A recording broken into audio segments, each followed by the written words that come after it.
नमस्कार, मैं हूं श्वेता मिश्रा अवस्थी और आप देख रहे हैं बिग फाइट लाइव। तो बस कुछ घंटे और फिर तस्वीर पूरी तरह से साफ हो जाएगी। यूपी, उत्तराखंड और पंजाब समेत 5 राज्यों के चुनावी रिजल्ट सबके सामने होंगे। हालांकि ये देखने वाली बात होगी कि जीत किसकी होगी और कौन मुख्यमंत्री बनेगा। लेकिन एग्जिट पोल्स के मुताबिक यूपी में बीजेपी की सरकार रिपीट हो रही है, तो पंजाब में इस बार केजरी सरदार बनते नजर आ रहे हैं। उत्तराखंड में हालांकि बीजेपी और कांग्रेस में टक्कर दिख रही है, तो गोवा और मणिपुर की राजनीति भी कल नया मोड़ लेने जा रही है, क्योंकि ये तो साफ है कि इन चुनावों के रिजल्ट से देश की सियासी तकदीर जरूर बदलने वाली है। चुनाव के रिजल्ट से देश की सियासत और खासतौर पर आने वाले राजस्थान विधानसभा चुनाव की राजनीति पर क्या इंपैक्ट होने वाला है, आज बात इसी खास मुद्दे पर। लोगों का भरपूर आशीर्वाद हमें मिल रहा है। आगे पीछे कांग्रेस पार्टी को ढूंढोगे, कांग्रेस पार्टी के लोग कहां हैं? कांग्रेस पार्टी के लोग आपको सिलेंडर देंगे, कांग्रेस पार्टी के लोग आपके साथ खड़े होंगे। 14 में भाजपा, 17 में भाजपा, 19 में भाजपा, 22 में क्या होगा? बदल डालिए यहाँ की राजनीति। मौका है आपके सामने। एक ऐसी पार्टी को सत्ता में लाइए जो आपके लिए काम करे। सबके सामने रुझान बहुत स्पष्ट है कि भारतीय जनता पार्टी पूर्ण बहुमत से काफी आगे बढ़ चुकी है। अगर आप वोट डाल दोगे, केवल आप वोट डाल दोगे, तो उत्तर प्रदेश की सबसे बड़ी जीत करहल की जनता समाजवादी पार्टी को दिलाएगी। एक बार, इस बार आप आम आदमी पार्टी को वोट दे दीजिए। चुनाव के बाद न तो वोट देने वाले हैं, न उनके जेड़ा बंदा पार्लियामेंट ਦੇ ਵਿੱਚ दारू पी के जावे, ये बंदे पंजाब ਨੂੰ अकेले नहीं जाਣਗੇ। तो किसका होगा राज तिलक और किस राज्य में किसकी बनती है सरकार? दावे सभी के हो रहे हैं, लेकिन इसका इंपैक्ट भविष्य में क्या हो सकता है? देश में राजस्थान के चुनाव के पहले क्या असर हो सकता है? बहुत कुछ है जो कल के परिणामों से जुड़ा हुआ है। चलिए इसी पर चर्चा के लिए बेहद खास मेहमान हमारे साथ जुड़ चुके हैं। कांग्रेस प्रवक्ता आरसी चौधरी जी हमारे साथ हैं, बीजेपी विधायक चंद्रभान सिंह आक्या जी भी चर्चा में शामिल हुए हैं, आम आदमी पार्टी नेता चंद्रमुखी रेपस्वाल जी हमारे साथ हैं, और साथ ही सीनियर एडिटर सुधांशु माथुर जी भी चर्चा में शामिल हुए हैं। बहुत स्वागत है आप सभी का बिग फाइट लाइव में। चंद्रभान जी, आपसे ही शुरुआत करते हैं। 5 राज्य बेहद अहम है, दावे बहुत किए हैं, और जो एग्जिट पोल आए हैं इसके बाद क्या उम्मीद कल के परिणामों से है? कल के परिणाम मोदी जी के नाम से भारतीय जनता पार्टी ने जो देश में काम किया है, केंद्र सरकार ने जो काम किया है, और एग्जिट पोल के हिसाब से और 5 राज्यों में भारतीय जनता पार्टी की सरकार बनेगी। 5 राज्यों में बनेगी, ये बिल्कुल दावा। एग्जिट पोल तो कुछ और कह रहे हैं। एग्जिट पोल कुछ भी हो सकता है, पर भारतीय जनता पार्टी की सरकार, जिस प्रकार माहौल चारों तरफ माहौल है, जिस प्रकार भारतीय जनता पार्टी ने काम किया है, जहाँ की सरकारों ने काम किया है, और मोदी जी ने जो देश के लिए जो काम किया है, उसके आधार पर वहाँ की जनता भारतीय जनता पार्टी को वोट देगी और भारतीय जनता पार्टी की सरकार। पंजाब में तो ऐसा कुछ असर नजर नहीं आता है, वहाँ तो सरकार भी नहीं थी, और आप मोदी जी की बात करें, उनका भी असर नहीं वहाँ पर हुआ। अभी कहना कोई जल्दी होगा, क्योंकि भारतीय जनता पार्टी ने जो देश में काम किया हो, या यूपी में योगी जी ने जो काम किया है, जिस राज्य में भारतीय जनता पार्टी की सरकारें थी, वो अच्छा काम किया है, और उसी के आधार पर वहाँ के लोगों ने वोट दिया है। डायरेक्ट मोदी जी को दिया है, भारतीय जनता पार्टी को वोट दिया है। 5 राज्यों में बीजेपी आ रही है, 5 राज्यों में भारतीय जनता पार्टी की सरकार। चलिए, ये आपका कॉन्फिडेंस कहे या ओवर कॉन्फिडेंस कहे तो कल तस्वीर साफ होगी। लेकिन चंद्रमुखी जी, आम आदमी पार्टी के लिए पंजाब से तो बहुत अच्छी खबर है, एग्जिट पोल में भी ये बता रहे हैं, और हर एग्जिट पोल ये कह रहा है। बाकी के 4 राज्य या पंजाब को लेकर सबसे पहले प्रतिक्रिया क्यों? क्या मेहनत रंग लाई है, या दिल्ली का असर यहाँ पर हुआ है? जनता का प्यार हमें लगातार मिल रहा है श्वेता। दिल्ली का जो मॉडल है, दिल्ली का केजरीवाल मॉडल को देखते हुए, और पंजाब में पिछले 50 साल के शासन से पंजाब की जनता जिस तरह से ऊब चुकी थी, उनको बदलाव चाहिए था, और दिल्ली के मॉडल पे उनको पूरा भरोसा था। दिल्ली में जो पिछले 8 साल से जनता ने काम देखे हैं, सिर्फ दावे नहीं, पूरा गारंटी के साथ पंजाब की जनता को आश्वस्त किया है, और जो करके दिखाया है उसी के आधार पे पंजाब में हमें जनता का समर्थन मिला है। और अभी एग्जिट पोल के दावे हैं, हमारी सिर्फ सरकार नहीं बनके एक बहुत बड़े बहुमत के साथ नहीं होके प्रचंड बहुमत के साथ हमें पूरी उम्मीदें हैं। ठीक है, पंजाब से बाकी के 4 राज्य, बाकी 4 राज्यों में भी हम पूरी कोशिश कर रहे हैं, वहाँ पे भी चौंकाने वाले नतीजे आने की हमें उम्मीद है। बाकी हमारे पास जिस तरह से रिसोर्सेज और हमारी टीम जिस तरह से हमने विकास किया है, जिस तरह से हम आगे बढ़ रहे हैं, एक लिमिटेड टाइम पे हम इतना आगे बढ़ रहे हैं तो हम मानते हैं, लेकिन फिर भी वहाँ पे हमें एक उम्मीद है और बहुत अच्छे परिणाम हमें बाकी राज्यों में मिलने वाले मिलेंगे। ठीक है, आरसी जी भी हमारे साथ लगातार बने हुए हैं। आरसी चौधरी जी, इससे पहले भी हमने कई बार चर्चा की, वोटिंग जब हुई, अलग अलग चरण हुए, प्रचार प्रसार भी बहुत हुआ इन चुनावों को लेकर, लेकिन अब जब कल का दिन जिसका इंतजार सभी को था, सभी को है, अभी कल परिणाम आने वाले हैं। आरसी जी, कांग्रेस कितनी उम्मीद कर रही है? क्योंकि इन 5 राज्यों की बात करें तो सिर्फ पंजाब ही है जहां पर कांग्रेस की सरकार थी। निश्चित रूप से श्वेता जी, आपने सही कहा कि पंजाब एक ऐसा प्रदेश था जहां पे कांग्रेस शासित था, लेकिन कल जो नतीजे आएंगे वो 5 राज्यों के नतीजे आएंगे। और ये नतीजे ना सिर्फ कल एक 5 राज्यों के नतीजे होंगे, ये उस जनता का मूड भी होगा, ये उस देश की दिशा भी होगी, और ये उस देश को ये बताएंगे कि जनता का जनादेश किस तरीके से बदलता है और आता है। हमने कांग्रेस पार्टी में राहुल गांधी जी और प्रियंका गांधी जी ने 5 राज्यों के अंदर कंपेन करके एक चीज स्टेब्लिश की कि जनता के मुद्दों पे चर्चा होगी। बेरोजगारी, महंगाई और किसान प्राथमिकता के साथ में कांग्रेस का मुद्दा है। भारतीय जनता पार्टी को यह अंदेशा भी नहीं था कि राहुल गांधी जी ने जिस मिशन को लेकर चले, 3 काले कानून थे, उनके खिलाफ में जो आवाज बुलंद की पंजाब से जब उन्होंने शुरुआत की तब इन्होंने बहुत तीखी टिप्पणी की थी, लेकिन राहुल गांधी जी ने दृढ़ता के साथ में कहा था कि 3 काले कानून वापस लेने पड़ेंगे, और लिया। कांग्रेस पार्टी के साथ में जनता का विश्वास है, लोकतंत्र का सबसे बड़ा पर्व है। कल निश्चित रूप से उसके नतीजे आएंगे, और आज जो भारतीय जनता पार्टी के नेता ने बोला और जो हमारी जो आम आदमी की बहन है उन्होंने बोला, तो मैं उसके बाद में कोई चीजें कहूं तो यथोचित नहीं होगी, लेकिन भारतीय जनता पार्टी के नेता पे मैं जरूर टिप्पणी करना चाहूंगा। उन्होंने कहा कि मोदी जी की जीत होगी। क्या कल 5 राज्यों में अगर भारतीय जनता पार्टी अपना जनमानस खोती है तो ये मोदी जी हार स्वीकार करेंगे? क्योंकि वहां पे जो सरकारें थी, चाहे उत्तराखंड में सरकार थी, चाहे गोवा में थी, चाहे उत्तर प्रदेश में थी, वहां पे वो मोदी के नाम पे जाना चाह रहे हैं। इसका मतलब आपकी सरकारों ने कुछ नहीं किया। सरकारें वहां पे जनता से जुड़े हुए मुद्दों को मुख्यता के साथ में नहीं उठा पाई। इसलिए जो विकास का जो नारा था वो धरातल पे कहीं नजर नहीं आया। विभाजन की राजनीति देश की जनता नकार रही है, क्योंकि हर व्यक्ति को रोजगार चाहिए, उसे सामाजिक और सौहार्दपूर्ण वातावरण चाहिए, हर व्यक्ति को एक अन्नदाता का सम्मान चाहिए, अपने बहन बेटियों की सुरक्षा चाहिए। ये मुद्दे हैं जनता के। और प्रियंका गांधी जी ने 5 राज्यों में कांग्रेस की उम्मीदें कहां से? इन 5 राज्यों के परिणाम 5 राज्यों के अंदर पंजाब, उत्तराखंड और गोवा के अंदर कांग्रेस पार्टी पूर्ण बहुमत के साथ में सरकार बनाएगी। उत्तर प्रदेश के अंदर जो भी सरकार बनेगी उसके अंदर कांग्रेस पार्टी की महत्वपूर्ण भूमिका होगी। चलिए ठीक है, लेकिन ये 3 राज्य जिसको आप मान रहे हैं कि एक तरफा यानी कांग्रेस का राज यहाँ पर रहेगा, उम्मीद बहुत ज्यादा है। सुधांशु जी, अब बीजेपी की बात करें, कांग्रेस से आम आदमी पार्टी, एग्जिट पोल के बाद भी कई धारणाएं बन गई कि परिणाम यहाँ पर क्या हो सकते हैं, लेकिन आपका विश्लेषण क्या कहता है कि कल आने वाले जो परिणाम रहेंगे उसमें उत्तर प्रदेश से लेकर इन 5 राज्यों की हम बात कर लें तो किसकी बढ़त रहेगी या किसके दावे सही साबित होंगे? देखिए श्वेता, कल जो परिणाम आएंगे वो भविष्य में देश की राजनीति की तस्वीर को साफ करेंगे, उसमें नए रंग भरेंगे।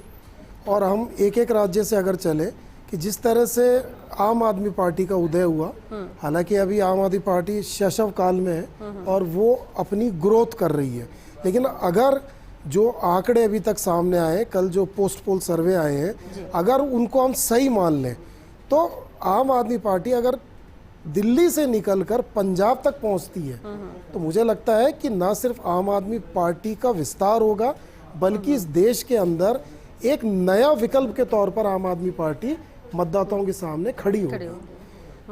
उसके बाद चूंकि आम आदमी पार्टी के, जैसे भी हमारी साथी कह रही थी कि जो केजरीवाल मॉडल है उसको लेके हम गए, तो एक सवाल ये भी उठता है कि केजरीवाल मॉडल फिर सिर्फ पंजाब में क्यों सफल होता दिख रहा है, बाकी के राज्यों में क्यों नहीं सफल हो रहा।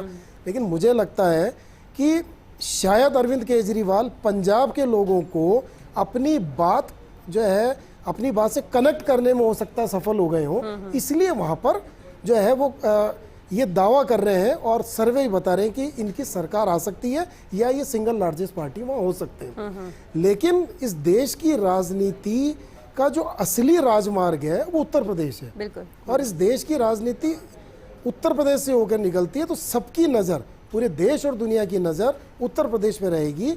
उत्तर प्रदेश का जो मिजाज है इस समय काफ़ी गर्म है, काफ़ी तल्ख है। क्यों? क्योंकि समाजवादी पार्टी हो या भारतीय जनता पार्टी हो, सभी अपने अपने दावे कर रहे हैं और जो संभावित जो पोल आए हैं उसमें नेक टू नेक फाइट दिखाई जा रही है। ऐसा नहीं है कि भारतीय जनता पार्टी 300 के पार जा रही है या कोई दूसरी पार्टी जो है क्लीन स्वीप मार रही है। नेक टू नेक फाइट है, वो neck to neck fight Sapa versus Bharatiya Janata party है। चूंकि भारतीय जनता पार्टी अभी सत्तासीन थी, एंटी इनकम्बेंसी का हमेशा डर सता था अगर कोई भी सरकार 5 साल राज करती है। लेकिन पहली बार ऐसा हुआ कि अगर हम 5 राज्यों के चुनाव का देखें तो भारतीय जनता पार्टी ने सिर्फ यूपी में कहा कि लॉ एंड ऑर्डर के ऊपर हम चुनाव लड़ रहे हैं, बाकी 4 राज्यों में उन्होंने कहा मोदी के चेहरे पे चुनाव लड़ रहे हैं। आप इस चीज को देखिए। तो अब देखना ही होगा, जैसे अभी चौधरी जी ने बिल्कुल सही कहा कि क्या अगर कुछ विपरीत मतलब संभावनाएं है, विपरीत चुनाव आते हैं, क्या मोदी एक्सेप्ट करेंगे अपनी हार या अपनी कमियों को। लेकिन मुझे लगता है अभी तक के जो पोल बता रहे हैं वो पोल बताते हैं कि भारतीय जनता पार्टी अभी भी मजबूत स्थिति में उत्तर प्रदेश में, उलटफेर की संभावनाएं सब तरफ खुली हुई है। लेकिन चूंकि इस बार आमने सामने का चुनाव हुआ, आमतौर पर आप देखिए उत्तर प्रदेश के अंदर या तो त्रिकोणीय मुकाबला होता था या चतुष्कोणीय मुकाबला होता था, उसके अंदर पार्टियों को ज्यादा संघर्ष करना होता था। लेकिन इस बार सीधी सीधी टक्कर Samajwadi party versus Bharatiya Janata party है। तो भारतीय जनता पार्टी का अपना दावा ये कहना कि डबल इंजन की सरकार है, तो यूपी में उनकी सरकार थी, केंद्र में उनकी सरकार है, तो डबल इंजन का कितना लाभ मिलेगा ये कल सुबह 7 बजे से जब ईवीएम खोलेंगी तब पता लगेगा। लेकिन बहरहाल यूपी का मिजाज काफी गर्म है, सभी जो है अपने अपने दावे कर रहे हैं। कल ईवीएम खुलेंगे तो सबके दावों की पोल भी मुझे लगता है जब 8 बजे से काउंटिंग शुरू होगी तो धीरे धीरे करके तस्वीर साफ होती जाएगी। लेकिन चंद्रभान जी अभी जो सुधांशु जी ने कहा, आप आश्वस्त हैं, कॉन्फिडेंट है कि नहीं 5 राज्यों में हम सरकार बना रहे हैं। एग्जिट पोल हालांकि ऐसा नहीं कह रहे हैं, और ये बात सही है कि क्योंकि उत्तर प्रदेश में लॉ एंड ऑर्डर की बात है, बाकी जगह तो मोदी जी के चेहरे पर ही चुनाव लड़ेंगे। क्यों मुद्दे, आपको नहीं लगता कि मुद्दे ज्यादा अहमियत इन चुनावों में रखेंगे या जनता उसके साथ जाएगी? यूपी में मैं चुनाव में खुद भी 15 दिन रहा हूँ और मैंने पूरे यूपी चुनाव को देखा है। और वास्तव में यूपी चुनाव में जो डबल, आप जो भी कह रहे थे सुधांशु जी कि डबल इंजन की सरकार है, वास्तव में डबल इंजन की सरकार ने काम किया है, योगी जी ने काम किया है। जो वहाँ की कानून व्यवस्था जो तहस नहस थी, उस कानून व्यवस्था को सुधारा है। और वहाँ के जो छोटे बड़े लोग, कोई भी महिला सुरक्षित नहीं थी, आम लोग सुरक्षित थे। रात की टाइम 8 बजे बाद कोई बाहर नहीं निकल सकता था। जिस तरह की बदमाशी और गुंडागर्दी थी, उस गुंडागर्दी और बदमाशी को योगी जी ने बिल्कुल वहाँ ख़त्म किया है। और वास्तव में 5 साल में विकास और डेवलपमेंट क्या होता है वो यूपी में आप जाके देखें, आप लोगों ने देखा भी होगा। और वास्तव में उन्होंने बहुत ही अच्छा काम किया है। उस काम के आधार पर उत्तर प्रदेश में कोई सवाल नहीं, लेकिन लॉ एंड ऑर्डर की बात है तो बदलाव हुआ है। उत्तर प्रदेश का लॉ एंड ऑर्डर बहुत बिगड़ा हुआ था। मैं चूंकि उत्तर प्रदेश को पिछले 15 साल से देख रहा हूँ, ये राजनीतिक पार्टियों का एक चित्र है। इतनी भी कोई कानून व्यवस्था कभी नहीं बिगड़ी। आप जाइए रात को लखनऊ में 12 बजे 1 बजे आपको महिलाएं घूमती मिलती हैं। लेकिन चूंकि हम राजनीतिक लाभ लेना चाहते हैं, यही जो है लेकिन सुधांशु जी पहले से और अब में फर्क है। सपा की जब सरकार थी और बीजेपी की, वही तो कसौटी है ना। कल जब ईवीएम खुलेंगी तो इनके दावे कितने सच होंगे कल ईवीएम में पता लगेगा कि 325 सीटों से क्या ये उतना मैंडेट को मेंटेन रखते हैं, ये सबसे बड़ी बात है। अगर कम होगा तो इसका मतलब है कि आपसे जनता दूर हो रही है। ठीक है जी, ठीक है। चंद्रभान जी, उत्तर प्रदेश में चुनाव पहले बसपा कांग्रेस सब अलग अलग लड़ती थी, और अब की बार जो चुनाव हुआ है वो बीजेपी वर्सेस सपा का हुआ है। और वहाँ वास्तव में वोट जो यादव वोट थे या मुस्लिम वोट थे वो थंपिंग सपा को वोट गए हैं। और उस कारण कंपटीशन तो है, पर जितनी सीटें अपन सोचा था कि बीजेपी ने इतनी सीटें आने की संभावना है, उतनी सीटें तो आने की हम लोगों को भी कम संभावना है। पर कल हो जाए कोई बड़ा आश्चर्य हो जाए, कोई बड़ी चीज नहीं है। पर भारतीय जनता पार्टी ने वहाँ अच्छी ग्रोथ करी, अच्छा काम कराया, और डेवलपमेंट के हिसाब से, विकास के हिसाब से योगी और मोदी के नाम से भारतीय जनता पार्टी की सरकार बनी। मेरे को लगता है आरसी चौधरी जी से हमें इस पे एक कमेंट लेना चाहिए। आरसी जी आश्वस्त सब दावे भी हो रहे हैं, लेकिन कहीं ना कहीं कुछ है कि कहीं ऐसा तो नहीं कि जो हम सोच रहे हैं उसके उलट कुछ हो जाए। नहीं, मैं श्वेता जी इस पे इतना ही कहना चाहूंगा कि भारतीय जनता पार्टी की विधायक की ये सह देता है, वो सत्य के करीब हैं, वो उन्होंने वहां पे काम किया है, इसलिए धरातल की बातों को भी जानते हैं और जनता सब चीजें देख रही है। इसलिए पार्टी जो भी परफॉर्म करेगी वो उन्होंने काम करके है, इसलिए संदेह तो निश्चित रूप से है। और जिस लॉ एंड ऑर्डर की बात करें, जिस बात का जो जिक्र कर रहे हैं, अगर किसी दुष्कर्म पीड़िता को अगर आधी रात को जला दिया जाता है, अगर किसानों को मंत्री के बेटे द्वारा कुचल के मार दिया जाता है, अगर दुष्कर्म पीड़िता के परिजनों को ट्रक से कुचल के मार दिया जाता है, अगर ये लॉ एंड ऑर्डर है तो ये लॉ एंड ऑर्डर इस देश में स्वीकार नहीं है। वहां पे राज का कानून है, वहां पे उनके लोग उनके लोग धड़ल्ले से घूमते हैं और उनके विरोधियों को दबाते हैं। ये वहां पे राज का कानून है, कानून का राज नहीं है। इसलिए मैं विधायक जी को साधुवाद देना चाहूंगा, उन्होंने इस बात को स्वीकार किया। और नतीजे कल सामने आएंगे, लेकिन सुधांशु सिंह माथुर साहब ने बहुत सटीक बात कही है। ये जो नतीजे हैं, ये भारतीय जनता पार्टी नहीं, तमाम दलों के लिए आत्मविश्लेषण के नतीजे होंगे, क्योंकि ये हिंदी हार्टलैंड जो भूमि है, इसमें 7 चरणों में भारतीय जनता पार्टी ने अलग अलग स्लोगन दिए। अमित शाह जी हो चाहे मोदी जी हो, मोदी जी यूक्रेन में 20,000 बचे हुए छात्रों को छोड़ के कैंपेन में जिस हिसाब से लगे हुए थे, इसलिए उन्हें 60 के ऊपर ले रहे हैं। लेकिन जो एग्जांपल्स आपने अभी दिए कि उत्तर प्रदेश में ये चीजें हुई हैं और इसके बाद अगर लॉ एंड ऑर्डर बेहतर करने की बात की जा रही है तो वो गलत है। चलिए, ये चीजें हुई हैं बिल्कुल, जिसका जिक्र आपने किया, और इस मुद्दे को कांग्रेस ने उत्तर प्रदेश में जोर शोर से उठाया भी कि किस तरह से लॉ एंड ऑर्डर बिगड़ा हुआ और क्या ये इस तरह की घटनाएं हुई, लेकिन उसका फायदा कांग्रेस को भी तो कहीं मिलता नजर नहीं आता। अगर हम कुछ और छोड़ दे, दावों को छोड़ दे, एग्जिट पोल में भी 4 से 6 सीटें बस उत्तर प्रदेश में कांग्रेस को बता रही हैं। आपको लगता है कि यही सीटें होंगी या आपको लगता है कि इससे ज्यादा होंगी? ये सिर्फ एग्जिट पोल में दावे ही है, सर्वे श्वेता जी, लोकतंत्र के अंदर विपक्ष महत्वपूर्ण होता है। अगर विपक्ष नहीं होता तो वहां पे तानाशाही होती है। ये पिछले 3 साल से प्रियंका गांधी जी के नेतृत्व के अंदर, चाहे कोविड का काल हो, चाहे वहां पे मेडिसिन की जरूरत हो, चाहे वहां पे किसानों पे अत्याचार हो, चाहे बहन बेटियों पे अत्याचार हो, चाहे व्यापारियों को मुद्दा, उन्होंने मुखरता के साथ में उठाया। कांग्रेस के कार्यकर्ताओं पे 10,000 से ज्यादा मुकदमे किए गए। उत्तर प्रदेश के जो प्रदेशाध्यक्ष हैं, वो 3 महीने से ज्यादा जेल के अंदर उन्होंने व्यतीत किया। यात्राएं बहुत घूमती हैं, देख रहे हैं, वो जानते हैं, उत्तर प्रदेश की जनता जानती है कि क्या संदेश देना है, और कल जो नतीजे आएंगे वो निश्चित रूप से संदेश देंगे। लेकिन एक बात मैं जरूर कहना चाहूंगा कि जो प्रियंका गांधी जी ने, श्वेता जी, स्लोगन दिया, मैं लड़की हूं, लड़ सकती हूँ, क्या ये देश का नारा नहीं है? क्या इस देश की 50% आबादी वो इस हौसले के साथ में नहीं खड़ी है कि मुझे इस देश के अंदर, इस मुल्क के अंदर मेरी भागीदारी है, और वो भागीदारी किसी से नहीं चाहिए। मेरे हक और हक की आवाज मैं बुलंद करूंगी और मेरा न्याय और हक लेके रहूंगी।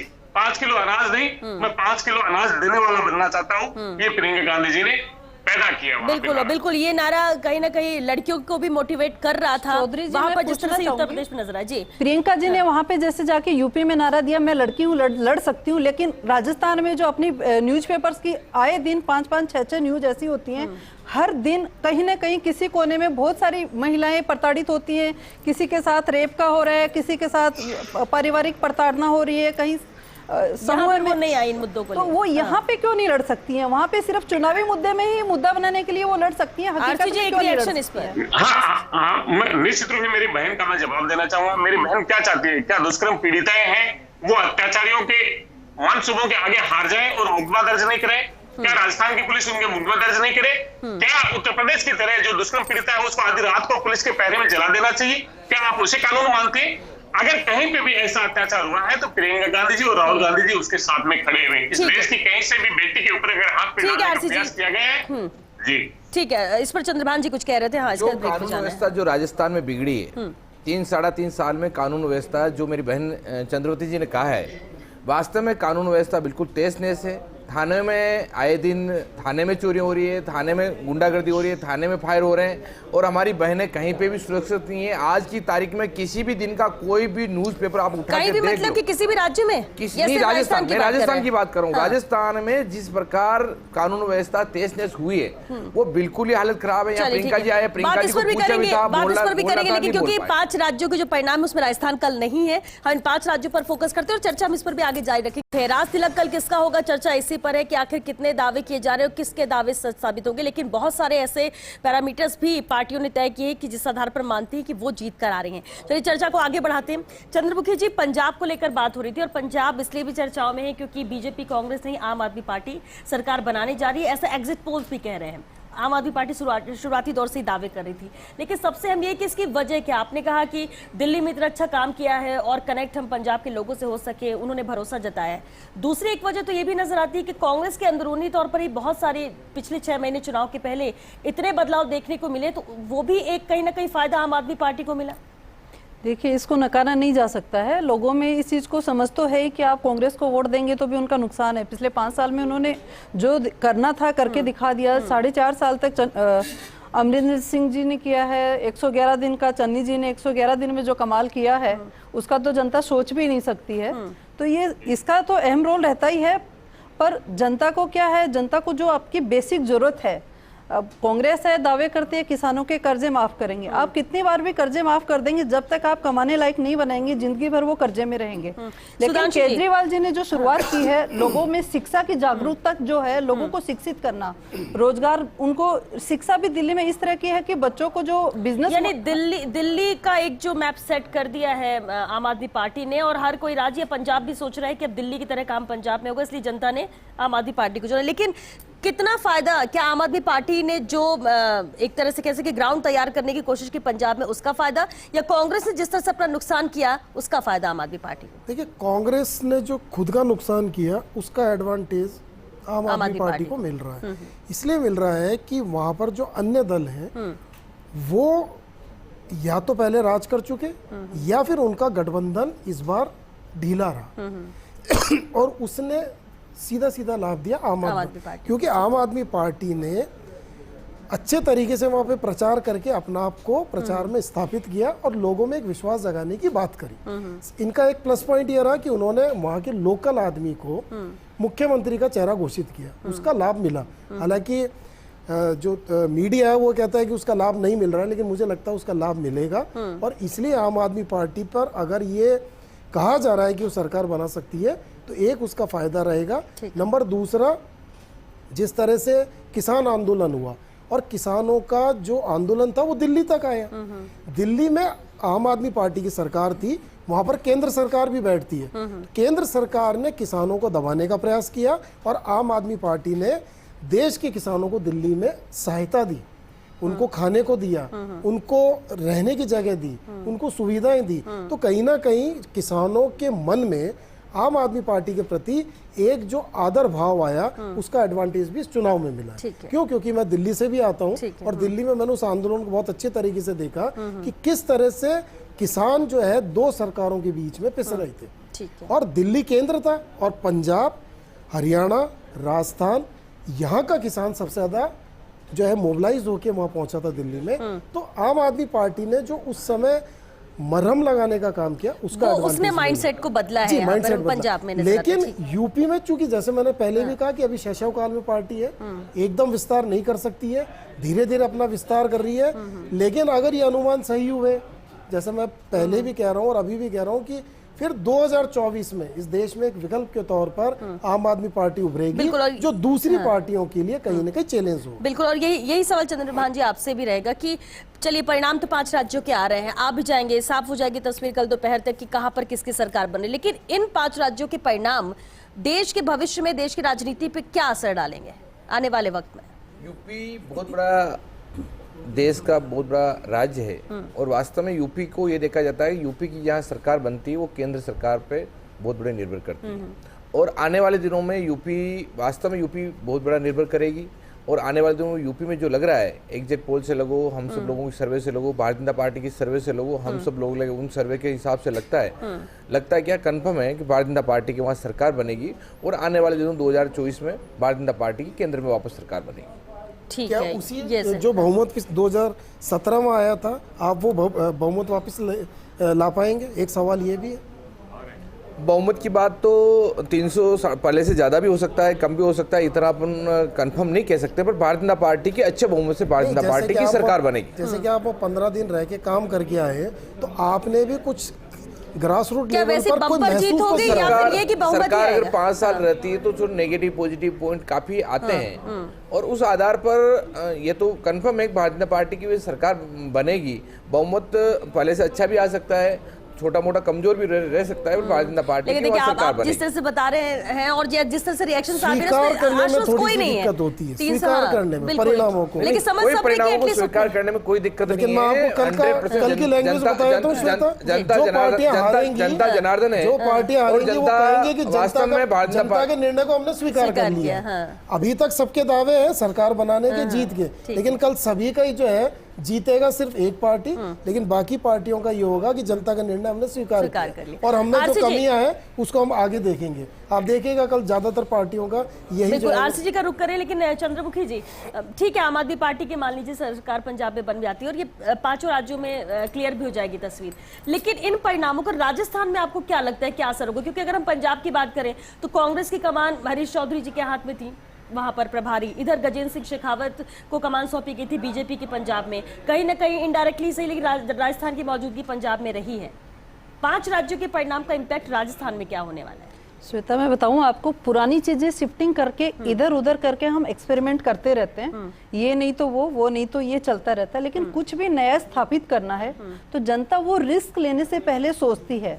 इसमें हमें थोड़ा टाइम भी एक्स्ट्रा लगता है और थोड़ी मेहनत भी ज्यादा करनी होती है, लेकिन दिल्ली की जनता ने जो भरोसा दिल्ली की जनता को हुआ उसका ही परिणाम, वो सारा जो उनमें एक भरोसा पैदा हुआ पंजाब की जनता में। पंजाब के बाद अब जैसे गुजरात में आ रहा है, कर्नाटक की बारी आ रही है, तो धीरे धीरे ये चीज बढ़ती आ रही है। जिस टाइम राजस्थान का नंबर आएगा, राजस्थान में अभी भी हम बहुत सी जगह जाते हैं, लोग बहुत उत्साह के साथ हमें स्वीकार करने को तैयार है। लेकिन पंजाब में जीत होती है क्योंकि एग्जिट पोल बता रहे, चलिए अगर वही मान लेते कि वही सही हो, एग्जैक्ट रिजल्ट भी वही होते हैं, तो क्या राजस्थान में भी उसी जोर शोर से आम आदमी पार्टी उतरेगी? उसी जोर शोर से उतरेगी, लेकिन पंजाब में देखिए, मैं आपको बताऊं, पिछले 6 साल से लगातार मेहनत की जा रही है, तो राजस्थान में वो थोड़ा सा टाइम लगेगा हमें। उतना जो पंजाब में हुआ उतना अभी राजस्थान में नहीं हो पाया है, लेकिन जो हमारे कार्यकर्ता हैं वो बहुत ही ईमानदारी के साथ काम कर रहे हैं और जिस काम को लग गए उसको बहुत ही अंजाम तक पहुंचाने में वो लगे रहते हैं। और वो जो जिस तरह से काम कर रहे हैं वो गुजरात को और कर्नाटक को, हिमाचल को, हरियाणा के बाद जब तक राजस्थान की बारी आएगी तो राजस्थान की टीम तब तक काफी मजबूत होगी और उससे भी बेहतर परिणाम हम लोग राजस्थान में यानी फोकस रहेगा राजस्थान में, धीरे धीरे जरूर रहेगा। ठीक है आरसी जी, राजस्थान में क्या असर होगा आरसी जी इसका, क्योंकि 5 राज्यों के रिजल्ट बहुत पूछे जाए। जब हम बात भी कर रहे थे इससे पहले भी, तो जो बयान भी आया था उनका कहना ये था कि इंतजार है हमें इन परिणामों का कि 5 राज्यों में किसकी कहाँ सरकार बनती है और वो बहुत कुछ आगे का भविष्य तय करेंगे। राजस्थान में भी क्या इसी आधार पर आगे बढ़ेंगे या राजस्थान का भी कुछ तय होगा इन रिजल्ट से? श्वेता जी, मैं कहना चाहूंगा कि राजस्थान का जो मॉडल है, जो अशोक गहलोत का जो मॉडल है, वो इस मॉडल देश की जरूरत का मॉडल है। ये ऐसा मॉडल है जो न सिर्फ शिक्षा और चिकित्सा की बात करता है, ये उस हर वर्ग की बात करता है जो अंतिम व्यक्ति के तौर पे खड़ा है। जो यहाँ पे ओपीएस जो अपनाई गई, आज छत्तीसगढ़ के अंदर उन्होंने घोषणा कर दी कि उस पद्धति को लागू करेंगे। देश के अंदर एक ऐसा जो एजेंडा जिसके ऊपर ऐसा मॉडल किसी भी राज्य के अंदर नहीं। भारतीय जनता पार्टी गुजरात के मॉडल को लेकर पूरे देश में घूमी, लेकिन गुजरात के मॉडल का सबको पता चला। आम आदमी जो मोहल्ला क्लिनिक की बात दिल्ली में करती थी, जब कोविड का दौर आया तो हाँफती हुई दिल्ली नजर आई, वो मोहल्ला क्लिनिक के अंदर कुत्ते बैठे हुए नजर आए।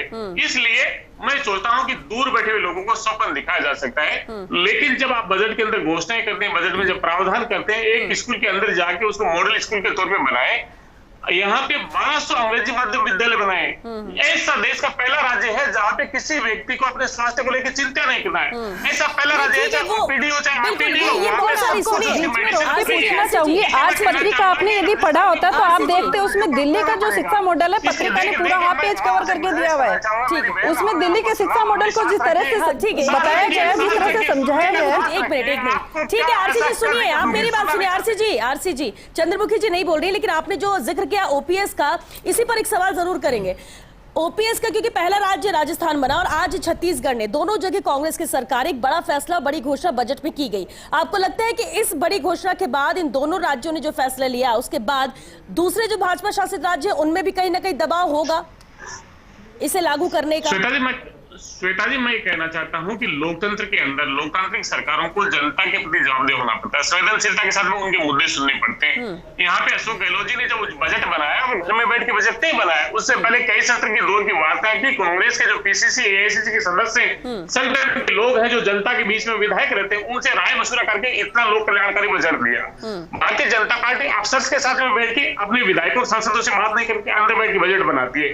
इसलिए मैं कह रहा हूँ कि ये भी तो इस देश का एक बड़ा मुद्दा है जिसको लेके हर राज्य के अंदर मांग है। तो क्या 2 राज्यों में अगर हुई तो अगर लोग आंदोलन नहीं करेंगे? ये उनकी जरूरत है, ये उनके बुढ़ापे का सहारा है, ये बिल्कुल ये इस बात से एग्री करेंगे। लेकिन सुधांशु जी, अभी जो आरसी जी ने भी कहा और इस पर भी हम बात करने वाले थे, क्योंकि ओपीएस आज ही छत्तीसगढ़ में बजट में इसे शामिल किया गया। अब हम जब क्योंकि भविष्य की बात कर रहे हैं कि इन परिणामों का राजस्थान में क्या असर होगा, आपको लगता है कि इस फैसले का भी, ये जो बड़ी घोषणा की गई, इसका भी असर भविष्य में होगा राजस्थान के इस फैसले का दूसरे राज्यों पर? नहीं, बिल्कुल सही कह रहे हैं श्वेता कि ये जो पेंशन का जो एक ब्रह्मास्त्र अशोक गहलोत सरकार ने चलाया है, उसका दूरगामी परिणाम जो है वो पूरे देश में देखने को मिलेंगे। जिन जो राज्य इसको स्वीकार करेंगे वहाँ पर हो सकता है कि वो अपना आप को जो है स्थापित करने में सफल रहे, लेकिन जिन राज्यों के अंदर नहीं जो है इस स्कीम को लाया जाएगा तो वो मांग जरूर उठेगी। सबसे पहला दबाव होगा इन 5 राज्यों पर जिनके कल चुनाव परिणाम आने वाले हैं। क्यों? क्योंकि दबी जुबान से बहुत सारे राजनीतिक दलों ने चुनाव प्रचार में पेंशन देने का वादा किया, उसमें समाजवादी पार्टी भी एक घोषणा की है। जी जी जी। तो मुझे लगता है कि इसके बाद फिर जो भविष्य के चुनाव होंगे वहां पर ये एक बड़ी मांग होगी कि क्या आप हमें पेंशन देंगे क्या? क्यों? क्योंकि हर सरकारी कर्मचारी चाहता है कि जब वो सेवानिवृत्त हो तो उसको एक सामाजिक सुरक्षा मिले, उसको मिले, उसकी पत्नी को मिले, उसके बच्चों को मिले। और सरकारी कर्मचारी में इतनी ताकत है कि सरकार और तख्ता पलट भी कर सकते हैं, इतनी बड़ी तादाद है उनकी, एक बदलाव कर सकते हैं अगर वो नाराजगी बना हुआ है। एक मिथक है कि सरकारी कर्मचारी चाहे तो सरकार को उखाड़ फेंक सकते हैं, और कुछ राज्यों के अंदर इस तरह के परिणाम भी देखने को मिले तो इस मिथक को बल मिला। हालांकि ये कहना बहुत गलत होगा कि सरकारी कर्मचारी जो है वो सरकार बदलते हैं। सरकार हमेशा जो मतदाता है वो बदलता है, लेकिन वो असर डालते हैं, एक जो परसेप्शन है वो क्रिएट करते हैं। क्यों? क्योंकि किसी भी राज्य के अंदर करीब 10, 15, 20 लाख जो है सरकारी कर्मचारी होते हैं। अगर उनको हम करें तो करीब 1 करोड़ का जो आसपास का आंकड़ा पहुंचता है। अगर 1 करोड़ का आंकड़ा एक परसेप्शन क्रिएट करता है एक सोसाइटी के अंदर, एक स्टेट में, तो उसका कहीं ना कहीं प्रभाव जरूर पड़ता है। तो मुझे लगता है कि ये सबसे महत्वपूर्ण चुनाव होंगे। जैसा आपने इससे पहले बात करी कि इनका राजस्थान पे क्या जो है प्रभाव आएगा, तो राजस्थान पे इसका बहुत ज्यादा प्रभाव आएगा। भारतीय जनता पार्टी और कांग्रेस दोनों जो संगठन है उस पर इसका आने वाले समय में हमें प्रभाव देखने को मिलेगा। जो यहाँ से राजस्थान के जो नेता दोनों पार्टियों के या अन्य पार्टियों के गए और जिन जिन राज्यों में उनको जिम्मेदारी मिली उसमें क्या परिणाम आए, कितनी सीटों पर उन्होंने प्रचार किया, क्या उनकी रणनीति थी और क्या जो है वो रिजल्ट आया, जब वो राजस्थान के अंदर चुनाव होंगे तो उनको शायद उसी हिसाब से जो है जिम्मेदारियां दी जाएंगी। या तो उनका कद बढ़ेगा या उनका कद फिर घटेगा। जी बिल्कुल। तो यानी इनके लिए भी कहीं ना कहीं जीत हार है अगर दूसरे राज्यों में उनके कैंडिडेट जीतते हैं नहीं, क्योंकि पूरी मेहनत की है और इसलिए लगातार दौरे भी होते रहे हैं राजस्थान से भी नेताओं के। चंद्रभान जी, अब क्योंकि हम कल के चुनाव को परिणामों को लेकर बात कर रहे हैं, कुछ भी हो सकता है, यहाँ पर दावे कुछ और किए जा रहे हैं, लेकिन सबसे आपने कहा कि 5 राज्यों में हम अभी भी क्या कॉन्फिडेंट है कि 5 राज्यों में सरकार बनेगी? आप इतनी शॉर्टी से कितने राज्य बोल सकते हैं? 5 राज्यों में संभावना है कि सरकार बनेगी, पर यूपी में जो मेन यूपी चुनाव है, यूपी चुनाव में वो भारतीय जनता पार्टी की सरकार बनेगी, दूसरे राज्यों में भारतीय जनता पार्टी की सरकार बनेगी। हम हमारे कार्यकर्ताओं के बलबूते पर, वहाँ के नेताओं के बलबूते पर जो नीचे काम हुआ है, ग्राउंड पे काम हुआ है, जो मोदी जी ने काम किए हैं, इतने बड़े बड़े फैसले किए हैं। अभी चौधरी जी एक बात जरूर कह रहे थे कि राजस्थान में ये हुआ वो हुआ, पर 3 साल तक के कार्यकाल में एक भी कोई धरातल पे इनका बजट की जो घोषणाएं थी वो एक भी कोई धरातल पे नहीं आ पाई। 3 साढ़े 3 साल में कुछ भी काम नहीं हुआ और कुछ भी ऐसा कोई धरातल पे काम नहीं कर पाया। वक्त भी खत्म हो रहा है, राजस्थान के लिए तो हम बात करेंगे बिल्कुल। चंद्रमुखी जी क्लास कमेंट जरूर चाहेंगे कि अब 5 राज्यों के परिणाम में अगर हम पंजाब को लेकर तो आश्वस्त है, लेकिन बाकी के 4 राज्य सीटों को लेकर कुछ है आपके बाकी में? आम आदमी पार्टी कुछ कॉन्फिडेंट है या आपको लगता है कि अभी बस मेहनत की है इसलिए? गोवा और उत्तराखंड से हमें अच्छी उम्मीदें हैं, लेकिन चुनाव रिजल्ट आने से पहले हम कुछ बोलना नहीं चाहेंगे, लेकिन इसका जो नतीजा है वो जरूर चौंकाने वाला रहेगा और जनता का हमें वहाँ काफी प्यार मिला है। तो जिस तरह से हमने शुरुआत की है, जितनी मेहनत हमने की है, उसका नतीजा हमें जरूर मिलेगा। आरसी जी, क्या उम्मीद है, कौन से राज्य जो कांग्रेस के लिए खुशखबरी लाएंगे?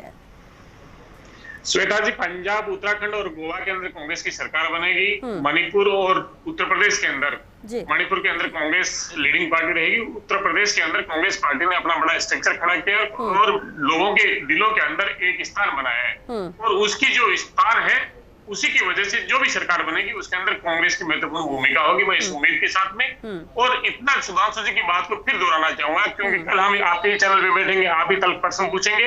ये जो जनादेश होगा वो सभी राजनीतिक दलों के लिए चिंतन का जनादेश होगा। ये जनादेश ऐसा होगा जो देश की दिशा तय करेगा। ये जनादेश ऐसा होगा कि क्या इस देश के अंदर आंदोलन जो होते हैं उसको सरकारों द्वारा पूछा जा सकता है। ये जनादेशों की हुंकार जनता बीच तक जाती है। बिल्कुल ठीक है। एक फाइनल कमेंट सुधांशु जी।